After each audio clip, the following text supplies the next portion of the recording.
Good morning. ഞാൻ nymphs, tarot റീഡറാണ്.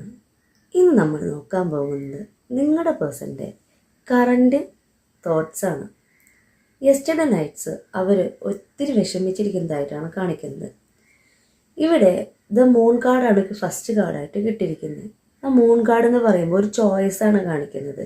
നിങ്ങളെക്കുറിച്ച് നിങ്ങളുമായിട്ട് കഴിഞ്ഞ കുറച്ച് നാളുകളായിട്ട് അവർ നോ കോണ്ടാക്ട് സിറ്റുവേഷനിലായിരിക്കാം, അല്ലെങ്കിൽ എന്തെങ്കിലും വഴക്കുണ്ടായിട്ടുണ്ടാവാം നിങ്ങൾ തമ്മിൽ. അപ്പോൾ നിങ്ങളെ ചൂസ് ചെയ്യണോ അതോ അവരെ കരിയർ ചൂസ് ചെയ്യണോ എന്നൊരു കൺഫ്യൂഷൻ അവർക്ക് ഉണ്ടായിട്ടുണ്ട്. അവർ ദ മൂൺ കാർഡ് പറയുന്നത് യെസ്റ്റർഡേ നൈറ്റ് നിങ്ങളുമായിട്ട് ഈ ഗ്യാപ്പുള്ള ടൈമാണല്ലോ, നിങ്ങളെക്കുറിച്ച് ഒത്തിരി ആലോചിച്ചിരിക്കുന്ന ടൈമാണ്. അവർ നിങ്ങളെക്കുറിച്ച് ബാഡ് ഡ്രീം എന്തോ കണ്ടിട്ടുണ്ട്. നിങ്ങൾ ഇവരെ വിട്ടു പോകുമോ? ഈ കോണ്ടാക്ട് സിറ്റുവേഷനിൽ നിങ്ങൾ മൂവ് ഓൺ ചെയ്ത് പോവോ, അവരെ മനസ്സിലാക്കാതെ വരുമോ എന്നൊക്കെ അവർ ചിന്തിച്ചിട്ടുണ്ട്. അവർ രാവിലെ ഉണർന്നത് തന്നെ ആ ഒരു ഭയത്താലാണ്. അത് റിയലാണോ എന്ന് ചിന്തിച്ചിട്ടാണ് അവർ രാവിലെ തന്നെ വേക്കപ്പ് ചെയ്തിരിക്കുന്നത്. ഇവിടെ 6 ഓഫ് വാൺസ് കാർഡാണ് സെക്കൻഡ് കാർഡായിട്ട് കിട്ടിയിരിക്കുന്നത്. സിക്സ് ഓഫ് വാൺസ് കാർഡ് എന്ന് പറയുമ്പോൾ നിങ്ങളുടെ പേഴ്സൺ സമൂഹത്തിൽ 10 പേരാൽ അറിയപ്പെടുന്നൊരു പേഴ്സണാണ്. കാരണം അവർ ഒരു ലീഡർഷിപ്പ് ചെയ്യാൻ കഴിവുള്ള ഒരാളാണ്. 10 പേരെ ലീഡ് ചെയ്യാൻ കഴിവുള്ളൊരു പേഴ്സണാണ്. ഇൻഫ്ലുവൻസർ ആയിരിക്കാം. ചിലവർക്ക് എന്നെ കണ്ടുകൊണ്ടിരിക്കുന്നവർക്ക് നിങ്ങളുടെ പേഴ്സൺ ഒരു ഇൻഫ്ലുവൻസർ ആയിരിക്കാം. ചിലവർക്ക് മറ്റുള്ളവരെ ഇൻസ്പയർ ചെയ്യുന്ന, ഇപ്പം ഞാൻ അല്ലെങ്കിൽ വേറൊരു വ്യക്തി കാണുമ്പോൾ അവരെ കണ്ടു പഠിക്കണം, ആ ഒരു ഇൻഫ്ലുവൻസ് മറ്റുള്ളവരുടെ മനസ്സിൽ അങ്ങനെ എന്തെങ്കിലും ഇൻഫ്ലുവൻസ് ചെയ്യുന്ന ഒരു പേഴ്സൺ ആയിരിക്കാം.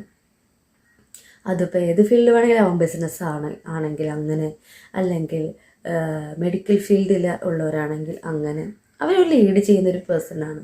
അല്ലാന്നുണ്ടെങ്കിൽ ഒരു അഡ്വക്കേറ്റ് ഫീൽഡ്. അപ്പോൾ നമുക്ക് നോക്കുമ്പോൾ അവർ 10 പേര് അവരെ കണ്ട് ഒരു ഇൻസ്പയർ ആവില്ലേ, അങ്ങനത്തെ ഒരു പേഴ്സണാണ്. സമൃദ്ധിയുടെ കേസിലൊന്നും അവർക്ക് ഒരു ടെൻഷനും ഇല്ല. ധനപരമായിട്ട് നോക്കുകയാണെങ്കിൽ അവർക്കുള്ളത് തന്നെ സമ്പാദിച്ചിട്ടിട്ടുണ്ട്. അതായത് സമ്പാദ്യം അവർക്ക് ഒരു പ്രശ്നമല്ല. അവരുടെ സേഫായിട്ട് അവർ ഇരിക്കുന്നൊരു അവസ്ഥയാണ് കാണിക്കുന്നത്. അവർക്ക് എല്ലാ സമ്പാദ്യം ഉണ്ടെങ്കിലും അവർക്ക് ചുറ്റും നോക്കുമ്പോൾ അവരൊറ്റയ്ക്കാണ്. അവരുടെ കാലിൻ്റെ മുകളിൽ വരെ സമ്പാദ്യം വെച്ചിട്ട് അവർക്ക് ചുറ്റും ആരുമില്ലാത്തൊരവസ്ഥയിലാണ് അവരിയ്ക്കുന്നത്. പിന്നെ കാണിക്കുന്ന കാർഡ്സ് ദ ഹാങ്ഡ് മാൻ ആണ്. ഹാങ്ഡ് മാൻ എന്ന് പറയുമ്പോൾ അവർ അത്യാവശ്യം അവരുടെ പ്രശസ്തിയിൽ ഉന്നതിയിൽ നിൽക്കുകയാണ്. ഉന്നതിയിൽ നിൽക്കുമ്പോഴും അവർക്ക് എന്തോ നഷ്ടപ്പെട്ട അവസ്ഥ, അതായത് നിങ്ങൾ നഷ്ടപ്പെട്ട ഒരവസ്ഥ. അവർ യൂണിവേഴ്സിൽ എല്ലാം സറണ്ടർ ചെയ്യുകയാണ്. എല്ലാം സറണ്ടർ ചെയ്യുക എന്ന് പറയുമ്പോൾ അവരിൽ ഉണ്ടായ തെറ്റുകൾ, അവർ നിങ്ങളോട് ചെയ്തിട്ടുള്ള ഓരോരോ കാര്യങ്ങൾ, അവരെല്ലാം സോറി പറഞ്ഞുകൊണ്ട്, നിങ്ങളോട് മനസ്സുകൊണ്ട് സോറി പറഞ്ഞുകൊണ്ട് അവർ യൂണിവേഴ്സിൽ സറണ്ടർ ചെയ്യുകയാണ്. അവരൊരു പുതിയ കാഴ്ചപ്പാടുണ്ടാവുകയാണ്. ആ യൂണിവേഴ്സിൽ അവർ സറണ്ടർ ചെയ്യുമ്പോൾ അവരിലൊരു പുതിയ കാഴ്ചപ്പാടുണ്ടാവുകയാണ്. എങ്ങനെ? ഞാൻ ഇന്ന് വരേക്കും ഞാൻ എൻ്റെ അഹങ്കാരിയായിരുന്നു. ഞാൻ എൻ്റെ പേഴ്സണെ വിഷമിപ്പിച്ചിട്ടുണ്ടോ? ഞാൻ എന്തുകൊണ്ട് ഇങ്ങനെയൊക്കെ ചെയ്തു? ഞാൻ പണത്തിൻ്റെ മേലെ അഹങ്കരിച്ചിട്ടുണ്ടോ? അങ്ങനെയെല്ലാം ഞാൻ ചെയ്തിട്ടുണ്ടെങ്കിൽ ഇന്ന് എനിക്ക് എന്താ ഉള്ളത്? സമ്പാദ്യമുണ്ട്, എന്നാൽ ഞാൻ സ്നേഹിക്കുന്ന എൻ്റെ പേഴ്സൺ എൻ്റെ കൂടെയില്ല എന്ന് അവർ മനസ്സിലാക്കുകയാണ്. അപ്പോൾ ആ ഒരു തിരിച്ചറിവ് അവരിൽ ഉണ്ടാകുമ്പോൾ അവർ നിങ്ങളെന്ന പേഴ്സണെ മനസ്സിലാക്കിയിട്ട് അവരവരുടെ തെറ്റുകളെല്ലാം ഏറ്റു പറഞ്ഞിട്ട് യൂണിവേഴ്സിൽ സറണ്ടർ ചെയ്യുകയാണ്. നെക്സ്റ്റ് കാർഡ് 9 ഓഫ് പെൻഡക്കിൾ ആണ്. 9 ഓഫ് പെൻഡക്കിൾ എന്ന് പറയുമ്പോൾ അവർ നിങ്ങളെക്കുറിച്ച് ഓർക്കുമ്പോൾ, നിങ്ങളുടെ പ്രണയത്തെക്കുറിച്ച് ഓർക്കുമ്പോൾ, നിങ്ങളിലേക്ക് എത്തിപ്പെടാനായിട്ട് ആലോചിക്കുമ്പോൾ അവർ വളരെയേറെ സന്തോഷത്തിലാണ്. അവർ നിങ്ങൾക്ക് വേണ്ടിയിട്ട് അവരുടെ അഹങ്കാരത്തിൽ, അവരുടെ ഈഗോ, നിങ്ങളോടുള്ള പ്രണയം കുറേയൊന്നും പ്രകടിപ്പിക്കാൻ സാധിച്ചിട്ടുണ്ടായില്ല ഇതുവരയ്ക്കും. അവരത് പ്രകടിപ്പിക്കാൻ പോവുകയാണെന്നാണ് കാണിക്കുന്നത്. ഇതുവരേക്കും അവരുടെ ഉള്ളിൻ്റെ ഉള്ളിൽ കുറേ പ്രശ്നങ്ങൾ ഉണ്ടായിരുന്നു. ചിലപ്പോൾ നിങ്ങളും അവരും തമ്മിൽ ഫിനാൻഷ്യലി ഡിഫറൻസ് ഉണ്ടാവാം. എഡ്യൂക്കേഷൻ പരമായിട്ട് അവരെക്കാളും കുറച്ച് കുറവായിരിക്കും നിങ്ങൾക്ക്. അല്ലെങ്കിൽ പണത്തിൻ്റെ സമ്പാദ്യത്തിൻ്റെ കേസിലാണെങ്കിലും അവരും നിങ്ങളും തമ്മിൽ എന്തെങ്കിലും അന്തരം ഉണ്ടായിരിക്കാം. പണത്തിൻ്റെ കേസിൽ നിങ്ങൾക്കായിരിക്കാം. അതുപോലെ തന്നെ കരിയർ വൈസ് നോക്കുമ്പോഴായാലും അവർ ഇത്തിരി ടോപ്പിലും നിങ്ങൾ കുറച്ച് അങ്ങനെയും ആയിരിക്കാം.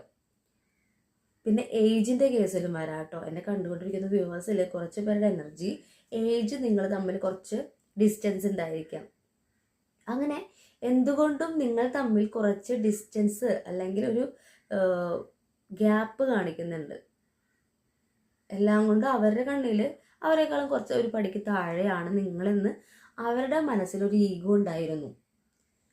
നിങ്ങൾ സ്നേഹിക്കുന്നുണ്ട്, നിങ്ങൾ അവരുടെ കൂടെ സമയം ചെലവഴിക്കുന്നുണ്ടെങ്കിലും അവരുടെ ഉള്ളിൽ അവരാരൊക്കെയാണ്, നിങ്ങളെക്കാൾ ഒരു പടിക്ക് മുകളിലാണ് എന്നൊരു ഈഗോ അവർക്ക് ഉണ്ടായിരുന്നു. ആ ഈഗോ എല്ലാം അവസാനിച്ചിരിക്കുന്നു. കാരണം ഒരു ഈഗോ കാണിച്ചിട്ട് ഇവരെല്ലാം സമ്പാദിച്ചിട്ട് ലാസ്റ്റ് അവർക്ക് ചുറ്റും ആരുമില്ലാത്ത അവസ്ഥ. ഒരുപാട് പണം ഉണ്ടായിട്ട് കാര്യമില്ലല്ലോ അല്ലേ? നമ്മളെ സ്നേഹിക്കാനും നമ്മുടെ കൂടെ സമയം ചെലവിടാനും ഒരാൾ വേണ്ടേ? ആ ഒരു പേഴ്സൺ നിങ്ങളാണെന്ന് അവർ തിരിച്ചറിയുന്നു. എന്നെ കണ്ടുകൊണ്ടിരിക്കുന്ന വ്യൂവേഴ്സിന് ഒരു ശുഭവാർത്ത തന്നെയാണ് കാണിക്കുന്നത്. അടുത്ത കാർഡ്സിൽ 2 ഓഫ് പെൻഡക്കിളാണ്. ഈ 2 ഓഫ് പെൻഡക്കിൾ എന്താ? അവർ നിങ്ങളുടെ ലൈഫിൽ ഒരു ബാലൻസ് കൊണ്ടുവരാനായിട്ട് ആഗ്രഹിക്കുകയാണ്. നിങ്ങളിനി നഷ്ടപ്പെടുത്തിക്കൂടാ. നിങ്ങളോട് സോറി പറയണം, നിങ്ങളോട് ക്ഷമ പറയണമെന്ന് പറയുമ്പോൾ അവരും അവരുടെ ഈഗോയും കാരണമായിരിക്കാം ഇന്നും നിങ്ങളും അവരും തമ്മിലുള്ള ഡിസ്റ്റൻസിൽ ഇരിക്കുന്നത്. ആ ഡിസ്റ്റൻസ് നിങ്ങളെയും അവരെയും ഒരുപാട് വേദനിപ്പിച്ചിട്ടുണ്ട്. എത്ര തലപ്പത്തിരിക്കുന്ന ആളായാലും അവർക്കും മനസ്സിന് നിങ്ങളില്ലാത്ത ആ വേദന വളരെയേറെ വേദനിച്ചിട്ടുണ്ട് അവർ. അപ്പോൾ അവർ ഒരു ബാലൻസ് കൊണ്ടുവരണം. നിങ്ങളുമായിട്ടുള്ളൊരു സംഗമം വേണം, നിങ്ങളോടുള്ളൊരു സ്നേഹം പ്രകടിപ്പിക്കണം. ഇത്ര നാൾ അവർ കാണിച്ച ഈഗോ എല്ലാം അവർ വിട്ട് കളഞ്ഞു. അവരുടെ മനസ്സിൽ നിന്ന് തന്നെ മാറ്റിക്കളഞ്ഞിട്ടുണ്ട്. കുറേ അഹങ്കാരം കാണിച്ചിട്ട് കാര്യമില്ലല്ലോ ലൈഫിൽ. നമ്മളൊന്ന് ചിന്തിക്കുക. ആ ചിന്ത അവരിൽ എത്തിയിട്ടുണ്ട്. നിങ്ങളും അവരുമായിട്ടുള്ള ഫാമിലി ലൈഫാണ് നെക്സ്റ്റ് കാർഡ് കിട്ടിയിരിക്കുന്നത്. നിങ്ങളോടുള്ള പ്രണയം അതിൻ്റെ പീക്കിലെത്തിയിരിക്കുന്നു. നിങ്ങളായിട്ട് ഒരു റിയൂണിയൻ വേണം, നിങ്ങളായിട്ട് കുറച്ച് നേരം സ്പെൻഡ് ചെയ്യണം. ഇപ്പോൾ എന്നെ കണ്ടുകൊണ്ടിരിക്കുന്ന വ്യൂവേഴ്സിൽ കുറേ പേര് ലവേഴ്സ് ആയിരിക്കാം, ഹസ്ബൻഡ് ആൻഡ് വൈഫ് റിലേഷൻഷിപ്പിലുള്ളവരായിരിക്കാം. പ്രണയം തുറന്നു പറഞ്ഞിട്ടും അതിൻ്റെ ആ ഒരു സാധ്യതയുണ്ടല്ലോ. നമ്മളൊരാളോട് പ്രണയം തുറന്നു പറഞ്ഞിട്ട് നമ്മുടെ അഹങ്കാരം മൂലം കുറച്ച് നാൾ പ്രണയിച്ചു, എന്നാൽ നമ്മളൊരു അഹങ്കാരം മൂലം അതിലൊരു വിള്ളൽ സംഭവിക്കുക. അങ്ങനെയുള്ള പല എനർജീസും ഇതിൽ വന്നു പോകുന്നുണ്ട്. ഇപ്പോൾ യൂണിവേഴ്സ് നിങ്ങളുടെ പേഴ്സണും നിങ്ങളും തമ്മിൽ എത്രയും പെട്ടെന്ന് ഒരു ഫാമിലി ലൈഫ് ഉണ്ടാവും, റിയൂണിയൻ ഉണ്ടാവും തന്നെയാണ് ഇന്ന് കാണിച്ചു തരുന്ന കാർഡ്സ്. ഇവിടെ ബോട്ടം ഓഫ് ദി ഡെക്കും വന്നിരിക്കുന്നത് 8 ഓഫ് വാൺസ് ആണ്. എന്താണ് അത് മീൻ ചെയ്യുന്നത്? ഒരു പോസിറ്റീവ് ന്യൂസാണ് വരുന്നത്. നിങ്ങൾ പ്രതീക്ഷിക്കുന്ന നിങ്ങളുടെ പേഴ്സൻ്റെ നിന്നും ഒരു പോസിറ്റീവ് റെസ്പോൺസ് തന്നെയാണ് കാണിക്കുന്നത്. അധികം വൈകാതെ നിങ്ങളുടെ അടുത്തേക്ക് ആ പോസിറ്റീവ് ഗുഡ് ന്യൂസ് എത്തുമെന്ന് തന്നെയാണ് ഇവിടെ യൂണിവേഴ്സ് നമുക്ക് കാണിച്ചു തരുന്നത്. നിങ്ങൾ ഒന്നുകൊണ്ടും വിഷമിക്കേണ്ട. ഈ 2024 അവസാനിക്കുന്ന ഈ നാളുകൾ നിങ്ങൾക്കുള്ളതാണ്. നിങ്ങൾ ഇത്ര നാളും എന്തിനാണ് വിഷമിച്ചത്, ഏത് പേഴ്സണിന് വേണ്ടിയിട്ടാണ് നിങ്ങൾ വെയിറ്റ് ചെയ്തത്, ആ പേഴ്സൺ നിങ്ങളിലേക്ക് എത്താനായിട്ട് പോകുന്നു. അത് വളരെ ഗുഡ് ന്യൂസ് ആയിട്ട് തന്നെയാണ് കാണിക്കുന്നത്. ഇവിടെ കൂടുതൽ ക്ലാരിഫിക്കേഷന് വേണ്ടിയിട്ട് ഞാൻ ഒറാക്കിൾ കാർഡ്സ് നോക്കിയിട്ടുണ്ട്. അവിടെ അവരും നിങ്ങളും തമ്മിൽ ഉള്ള കെമിസ്ട്രി ഉണ്ടല്ലോ, അത് വേറെ എവിടെയും ഇല്ല. അവർ നിങ്ങൾക്കൊരു കമ്മിറ്റ്മെൻറ്റ് തരാനായിട്ട് ആഗ്രഹിക്കുന്നത്. I want you to be a part of my future. എൻ്റെ ഫ്യൂച്ചറിൽ നിങ്ങൾ കൂടെ വേണം. എൻ്റെ പാർട്ട്ണറായിട്ട്, എൻ്റെ പ്രണയിനിയായിട്ട്, എൻ്റെ ആരൊക്കെയോ നിങ്ങളാണ്. നിങ്ങൾ എൻ്റെ കൂടെ എൻ്റെ ഫ്യൂച്ചറിൽ വേണമെന്ന് അവർ പറയുകയാണ്. അവരെ ഉള്ളിൻ്റെ ഉള്ളിൽ നിന്ന് ഇപ്പോൾ വരികയാണ്. അവരെ ഈഗോയും അവരുടെ എല്ലാതരം ഇതൊക്കെ മാറ്റി വെച്ചിട്ട് നിങ്ങളോടുള്ള ആ ഒരു ഇതുണ്ടല്ലോ, നിങ്ങൾക്ക് കഴിവില്ല എന്നൊക്കെ ചിന്തിച്ചിട്ടുണ്ടാവും ചിലപ്പോൾ. അല്ലെങ്കിൽ കരിയർ വൈസൊക്കെ നിങ്ങളൊന്നല്ലാന്ന് ചിന്തിച്ചിട്ടുണ്ടാവാം. അല്ലെങ്കിൽ മറ്റൊരു സമൂഹത്തിൽ നിങ്ങൾ ബിഹേവ് ചെയ്യണ രീതി, അവരൊരു പൊസിഷനിലിരിക്കുന്നതാണ്, നിങ്ങൾ ബിഹേവ് ചെയ്യുമ്പോൾ എന്തെങ്ങനെ ആ അതെല്ലാം മാറ്റി വെച്ചിട്ട് എല്ലാ മനുഷ്യന്മാർക്കും അവരുടേതായ പോസിറ്റീവ് ഉണ്ട് എന്ന് തിരിച്ചറിഞ്ഞിട്ട് ഒരു കമ്മിറ്റ്മെൻറ്റ് തരാനായിട്ട് അവർ ആഗ്രഹിക്കുന്നുണ്ട്. പിന്നെന്താ അവർ പറയണേ, നിങ്ങളെൻ്റെ I always feel connected to you. നീയുമായിട്ട് എവിടെയൊക്കെയോ കണക്ഷൻ ഉണ്ട്, എപ്പോഴും കണക്ഷൻ ഉണ്ട്. ഡെയിലി ലൈഫിൽ നിൻ്റെ ഓർമ്മകൾ എന്നിലേക്ക് വരുന്നുണ്ട്.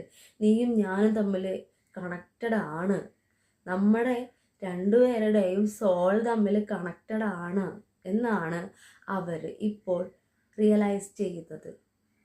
ഇവിടെ യൂണിവേഴ്സ് ഒന്നുകൊണ്ടും വിഷമിക്കേണ്ട, നിങ്ങളുടെ പേഴ്സൺ എത്രയും പെട്ടെന്ന് നിങ്ങളുടെ അടുത്തേക്ക് വരുമെന്ന് തന്നെയാണ് കാണിക്കുന്നത്. ഇനി എന്നെ കണ്ടുകൊണ്ടിരിക്കുന്ന വ്യൂവേഴ്സിനോട് എനിക്ക് പറയാനുള്ളത്, നെഗറ്റീവോ പോസിറ്റീവോ ഒരു പേഴ്സൻ്റെ ലൈഫിലുണ്ടാവും. അപ്പം ഞാനെന്ന വ്യക്തി ഉൾപ്പെടെ എന്നെ കണ്ടുകൊണ്ടിരിക്കുന്ന എൻ്റെ വ്യൂവേഴ്സിൽ ഒത്തിരി പോസിറ്റീവ് കാര്യങ്ങളും ഒത്തിരി നെഗറ്റീവ് കാര്യങ്ങളും ഉണ്ട്. നമ്മൾ പോസിറ്റീവായിട്ടുള്ളതിനെ അട്രാക്റ്റ് ചെയ്യുക, നെഗറ്റീവ്സിനെ വിട്ടുകളയുക. നിങ്ങളുടെ പേഴ്സണും എല്ലാ നെഗറ്റീവ്സും വിട്ടുകളഞ്ഞിട്ട് പോസിറ്റീവായിട്ട് തിങ്ക് ചെയ്ത് നിങ്ങളിലേക്ക് വരാൻ പോവുകയാണ്. നിങ്ങളും എന്തെങ്കിലും നെഗറ്റീവ്സോ അവരോട് മനസ്സിൽ എന്തെങ്കിലും വിഷമോ ഉണ്ടെന്നുണ്ടെങ്കിൽ അതെല്ലാം ഹീലായി കളയുക. രാവിലെ തന്നെ പറ്റുമെങ്കിൽ ഒന്ന് മെഡിറ്റേഷൻ ചെയ്യുക. ഒരു 5 മിനിറ്റ് പീസായിട്ടുള്ള ഏതെങ്കിലും പ്ലേസിൽ പോയിരുന്ന് നിങ്ങൾ ഒന്ന് കാമായിട്ടിരിക്കുക. മറ്റുള്ളവരെ ശല്യപ്പെടുത്താത്ത ഒരു ഏരിയ നിങ്ങൾ നിങ്ങളുടെ ഹോമിൽ തിരഞ്ഞെടുക്കുക. എന്നിട്ട് വളരെ വളരെ കാമായിട്ട് നിങ്ങൾ ഡീപ്പ് ബ്രീത്ത് എടുക്കുക.